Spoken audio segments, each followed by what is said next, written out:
നിങ്ങളുടെ favourite shows ഇനി ഒരിക്കലും മിസ്സാവില്ല. ഇപ്പോൾ C5 കാണും നിങ്ങളുടെ ഫേവറേറ്റ് ഷോസ് തികച്ചും സൗജന്യമായി. അപ്പു, നീ ഭാഗ്യവതിയ. നിനക്ക് ഇനിയും വീട്ടിൽ തുടരാം. എന്നെ ഈ വീട്ടിൽ നിന്ന് പറഞ്ഞു വിടാനുള്ള തിടുക്കത്തില അച്ഛൻ. എന്റെ ചേട്ടന്റെ മോനെ എന്താടി ഒരു കുഴപ്പം? ഒന്നുമില്ലെങ്കിലും അവനൊരു എഞ്ചിനീയർ അല്ലേ? ശ്രീക്ക് അവൻ നല്ല ചേർച്ചയാ.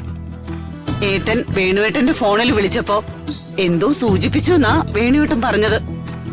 അവർക്ക് സമ്മതാണെങ്കിൽ ഈ കല്യാണം ഞങ്ങൾ അങ്ങ് ഉറപ്പിക്കും. ഉറപ്പിക്കും. ആരുടെ കല്യാണ കാര്യത്തെ കുറിച്ചാ രാധമ്മ സംസാരിക്കുന്നത്? വേറെ ആരെ കുറിച്ചാ? രാജന്റെ കല്യാണത്തെ കുറിച്ച് തന്നെ ആയിരിക്കും അല്ലേ? അയ്യോ അല്ല മോളെ, ഞങ്ങളെ ശ്രീയുടെ കല്യാണത്തിനെ കുറിച്ച് ആലോചിക്കാൻ സമയമായല്ലോ എന്ന് പറയായിരുന്നു. എന്റെ മകൻ ഹരീഷിനും നല്ല ഒന്നാം തരം കല്യാണാലോചനകൾ വരുന്നുണ്ട്. 50 ലക്ഷം വരെ ശ്രീധരൻ തരാന്ന് ഓഫറും തന്നു. എപ്പ അതിന് മുകളിൽ ശ്രീധരൻ വന്നാ അപ്പൊ കച്ചവടം ഉറപ്പിക്കും. കച്ചവടം? സോറി, കച്ചവടമല്ല, കല്യാണം ഉറപ്പിക്കും. ഞങ്ങളെ വാടക പിരിക്കാൻ ഇറങ്ങിയതാ. വാടകയെ രാജു വന്നിട്ട് വൈകിട്ട് തരാം. അത് മതി, വാടക വൈകിട്ട് തന്നാ മതി. അച്ഛാ, രാജുവിന്റെ കയ്യിൽ നിന്ന് വാടക ഞാൻ വാങ്ങിച്ചോളാം. എന്തിനാ മോളെ ആ പണം അവന്റെ കീശയിൽ തന്നെ തിരികെ വെച്ചു കൊടുക്കാനോ?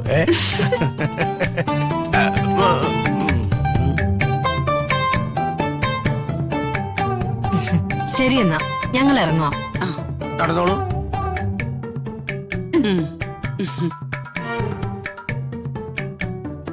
മോന് കിട്ടുന്ന ശ്രീധനക്കാരിയൊക്കെ പറഞ്ഞു. മോക്ക് എത്രയാ കൊടുക്കുന്നെന്ന് പറഞ്ഞില്ലല്ലോ. ഒന്ന് മിണ്ടാതിരിക്കടി. നീയേ ആ കട വരെ ഒന്ന് പോയിട്ട് വാ. ശ്രീ എക്സാമിന് നല്ല മാർക്ക് വാങ്ങി പാസ്സായതല്ലേ, നമുക്കേ ഒരു പായസം വെക്കാം. ശരി അമ്മേ.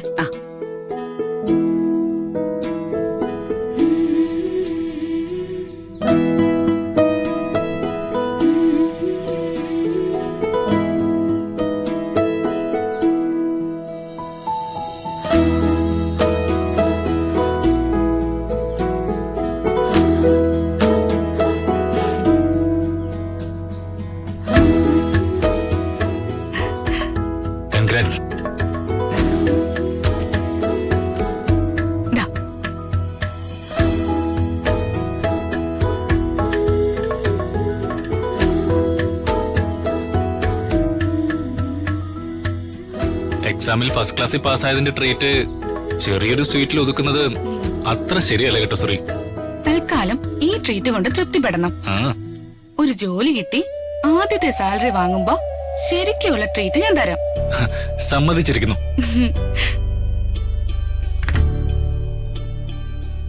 അല്ല, താൻ മധുരം കഴിച്ചോ? ഇല്ല. അത് ശരിയല്ലല്ലോ. കഷ്ടപ്പെട്ട് പഠിച്ച് പാസ്സായത് താനല്ലേ, അപ്പൊ മധുരം കഴിക്കേണ്ടത് താനാണ്. കഴിക്കേ.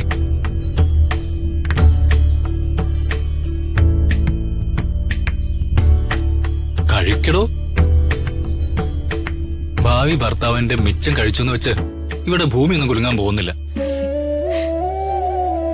കഴിക്കേ.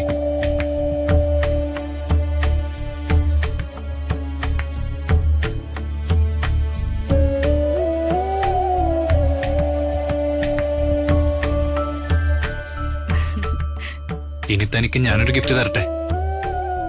ഗിഫ്റ്റോ? എവിടെ? ഈ ഗിഫ്റ്റേ കടയിൽ നിന്നൊന്നും വാങ്ങാൻ കിട്ടുന്ന ഗിഫ്റ്റ് അല്ല, വളരെ സ്പെഷ്യൽ ആയൊരു ഗിഫ്റ്റാ. ഇങ്ങനെ സസ്പെൻസ് ഇടാതെ വേഗം ഗിഫ്റ്റ് താ. ധൃതി വെക്കാതെ ശ്രീ. താൻ ആദ്യം തന്റെ കണ്ണുകൾ രണ്ടും അടയ്ക്കേ. കഷ്ടമുണ്ട് കേട്ടോ. താൻ കണ്ണുകൾ അടയ്ക്കടോ.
പൂച്ചയെ പോലെ പമ്മി പമ്മി നടന്ന് പാവം നടിച്ചിട്ട് നിന്റെ മനസ്സിലിരിപ്പ് ഇതായിരുന്നല്ലേ?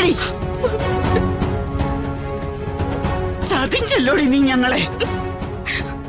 നിന്റെ അച്ഛൻ തിരിച്ചു വരുമ്പോ അങ്ങേരോട് ഞാൻ എന്ത് സമാധാനം പറയും? നിന്റെ ചേട്ടനെങ്ങനെ ഇതറിഞ്ഞ ആ പാവം നെഞ്ചു പൊട്ടി ചാവുമല്ലോ. കുടുംബത്തിന്റെ മാനം കളയാനായിട്ട് പറഞ്ഞ വിഷവിത്തം നിന്റെ നടക്കടി അകത്തേക്ക്. നിന്നെ എന്ത് ചെയ്യണോന്ന് എനിക്കറിയാം. പണികൂട്ടാ.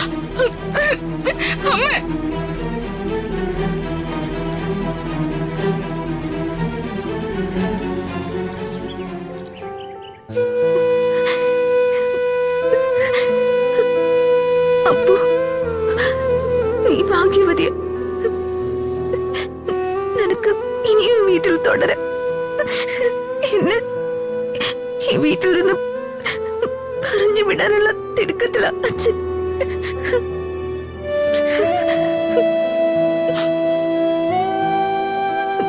നിന്നെ ഒരു ദിവസം പോലും ചെറിയച്ഛനും ചെറിയമ്മയും പിരിഞ്ഞെനിക്കില്ല.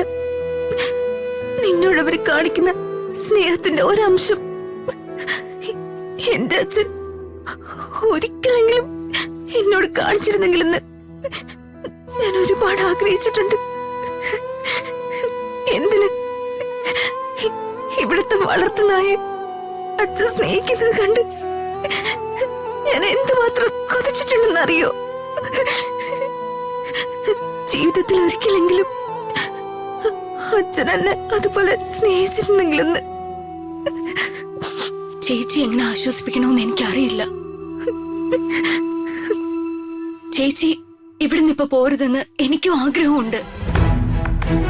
പക്ഷെ നമ്മൾ എന്ത് ചെയ്യാനാ? വിവാഹം കഴിഞ്ഞ പിന്നെ എനിക്ക് ഒരിക്കലും അച്ഛനെ കാണാൻ പറ്റില്ലായിരിക്കും. അച്ഛൻ എന്നെ കാണാൻ വരില്ല. ഈ വീട്ടിലേക്ക് വരാൻ എന്നെ അനുവദിക്കുകയില്ല. അയ്യോ ചേച്ചി കരയില്ലേ?